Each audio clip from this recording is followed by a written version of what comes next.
ପିଲାମାନେ ଆଜି ତୁମକୁ ପୁଣି ଗୋଟିଏ ନୂଆ ଗପଟିଏ କହିବି।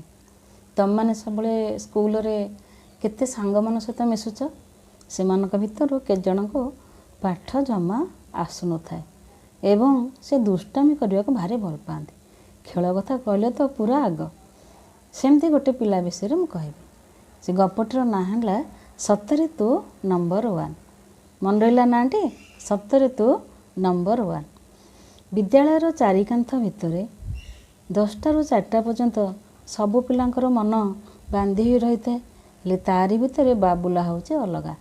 ସେ କିନ୍ତୁ ଭାବେ, ଯେତେବେଳେ ଶିକ୍ଷକ କ୍ଲାସରେ ପାଠ ପଢ଼ାଉଥିବେ ସେ ଭାବୁଥିବ ପୋଖରୀରେ କଇଁ ଫୁଲ ଫୁଟିଛି କେମିତି ତୋଳିବି, ଆଉ କେଉଁଠି ମାଙ୍କଡ଼କୁ ଟେକା ମାରିବି, କେଉଁ ଗଛରେ ଜାମୁକୋଳି ଅଛି, କେଉଁଠି ଆମ୍ବ ଫଳିଛି ତାକୁ କେମିତି ତୋଳିବି, ସେ ସେଇ କଥା ଖାଲି ଭାବୁଥାଏ।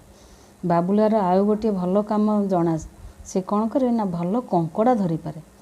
ତା ମା' ତାକୁ ସବୁଦିନ କହେ କଙ୍କଡ଼ା କିଛି ଆଣିବା ପାଇଁ। 3-4ଟି କଙ୍କଡ଼ା ନେଇ ଆସିଲେ ତାଙ୍କ ତରକାରୀ ହେଇଯାଏ। ତେଣୁ କ୍ଲାସ୍ରେ ଯେତେବେଳେ ପାଠ ପଢ଼ା ହେଉଛି ନା, ସେ ଭାବୁଛି କେମିତି ଯିବି ଆଜି କଙ୍କଡ଼ା ଆଣିବି। ବାବୁଲାର ସବୁବେଳେ କଙ୍କଡ଼ା ଧରିବାରେ ମନ। ପଙ୍କ ଚିପି ଚିପି କଙ୍କଡ଼ା ଭଲ ଧରିପାରେ। ବୋଉ କଙ୍କଡ଼ା ଆଣିଲା କି ନାହିଁ, ଯଦି ଆଣିଥିବ ପଚାରିବ କେତୋଟି। ବାପା ଆଣିଥିବା ଗୁଡ଼ିଟିକୁ ସାନ ଭାଇ ଯିଏ ସ୍କୁଲ ଯାଇନି ଚିରି ଦେଇନଥିବ ତ, ଭାବୁଥାଏ ଗୁଡ଼ି କଥା, ଗଲେ ଗୁଡ଼ି ଉଡ଼େଇବ। ଛେଳି ଛୁଆ ଝୁମୁରି ଘରକୁ ଫେରିଥିବ ତ, ଛେଳି ଛୁଆ ଆଣିବା ତା'ର ଦାୟିତ୍ୱ, ଛେଳି ଘରକୁ ଫେରିଲା କି ନାହିଁ। ଏମିତି କେତେ କଥା ବାବୁଲା ଭାବୁଥାଏ। ବାବୁଲା ବଲ ବଲ କରି ଚାହିଁ ରହିଥାଏ। ବେଳେବେଳେ ଗୁରୁମା ପାଠ ପଢ଼ାଉଥିବା ବେଳେ ସେ ହାଇ ମାରେ।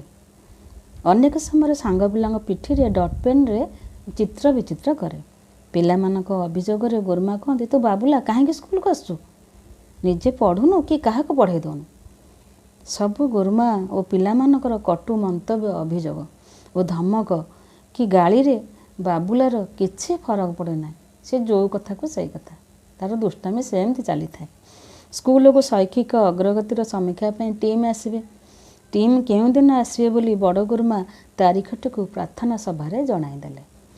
ସେଦିନ ସମସ୍ତେ ପରିଷ୍କାର ପରିଚ୍ଛନ୍ନ ହୋଇ ଆସିବା ପାଇଁ କହିଲେ। ଅଫିସରେ ସବୁ ଗୁରୁମା କୁହାକୁହି ହେଲେ ଯେ ବଡ଼ ଗୁରୁମାଙ୍କୁ ଅନୁରୋଧ କରିବା ସେଦିନ ବାବୁଲାକୁ ସ୍କୁଲ ଆସିବା ପାଇଁ ମନା କରିଦେବେ। ହେଲେ ବଡ଼ ଗୁରୁମା ତାକୁ ମନା କରିପାରିଲେ ନାହିଁ। କିନ୍ତୁ ମନେ ମନେ ଭାବୁଥିଲେ, ବାବୁଲା ଯଦି ସ୍କୁଲ ନ ଆସନ୍ତା ତାହେଲେ ଭଲ ହୁଅନ୍ତା। ଟିମ୍ ଆସିବାର ଦିନ ବଡ଼ ଗୁରୁମା ଫାଟକ ଠାରୁ ପଡ଼ିଆ ପର୍ଯ୍ୟନ୍ତ ଆଖି ଘୁରାଉଥାନ୍ତି।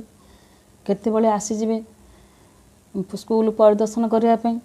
ଅନ୍ୟ ଗୁରୁମାମାନେ କୁହାକୁହି ହେଉଥାନ୍ତି, ବାବୁଲା ଆସିନି ତ, ଓହୋ ରକ୍ଷା। ଠିକ୍ ସମୟରେ ଟିମ୍ ଆସି ପିଲାମାନଙ୍କୁ ସବୁ ବିଷୟରେ ପ୍ରଶ୍ନ ପଚାରି ଠିକ୍ ଉତ୍ତର ପାଇ ଖୁସି ହୋଇଗଲେ। ତା ପରଦିନ ପିଲାମାନେ ବିଦ୍ୟାଳୟରେ ବାବୁଲା ଆସିବା କଥା ଚିଲଉଥାନ୍ତି। ବାବୁଲା ଆସିଲା ଏମିତି ହେଉଥାନ୍ତି। ପ୍ରାର୍ଥନା ସଭାରେ ବଡ଼ ଗୁରୁମା ବାବୁଲାକୁ ପଚାରିଲେ, ତୁ କାହିଁକି କାଲି ଆସିଲୁ ନାହିଁ? ବାବୁଲା ମୁଣ୍ଡ ତଳକୁ କଲା। ପୁଣି ଥରେ ଗୁରୁମା ପଚାରିଲେ, ଆରେ କାହିଁକି ଆସିଲୁନି? ତତେ କ'ଣ କିଏ ମନା କରିଥିଲେ? ବାବୁଲା ଏଥର ମୁଣ୍ଡ ଉପରକୁ କରି କହିଲା, କାଲି କିଏ ଆସିବେ ବୋଲି କହୁଥିଲ ତ, ମୋତେ ପାଠ ପଚାରିଥିଲେ ମୁଁ କହିପାରିନଥାନ୍ତି। ସେମାନେ କାଳେ ତୁମକୁ ରାଗିଥାନ୍ତେ। ସବୁ ଗୁରୁମା ବାବୁଲାଠାରୁ ଏ ଉତ୍ତର ଆଶା କରି ନଥିଲେ। ବଡ଼ ଗୁରୁମା ଲୁହ ଛଳ ଛଳ ଆଖିରେ ବାବୁଲାକୁ କୁଣ୍ଢାଇ ପକାଇ କହିଲେ, ଏ ସ୍କୁଲରେ ସତରେ ତୁ ହେଉଛ ନମ୍ବର ୱାନ୍। ଗୁରୁମା ସବୁ ପିଲାଙ୍କୁ କହୁଥିଲେ, ଖାଲି ପାଠ ପଢ଼ିଲେ କ'ଣ ହେବ?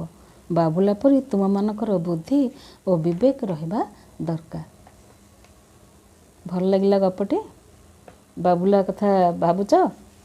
ଏଇଭଳିଆ କେତେ ପିଲା ଅଛନ୍ତି, ସେମାନଙ୍କ ପାଖରେ କେତେ ଭଲ ଗୁଣ ମଧ୍ୟ ଅଛି। ତେଣୁ ସମସ୍ତଙ୍କ ସାଙ୍ଗେ ଆମେ ସାଙ୍ଗ ହେବା।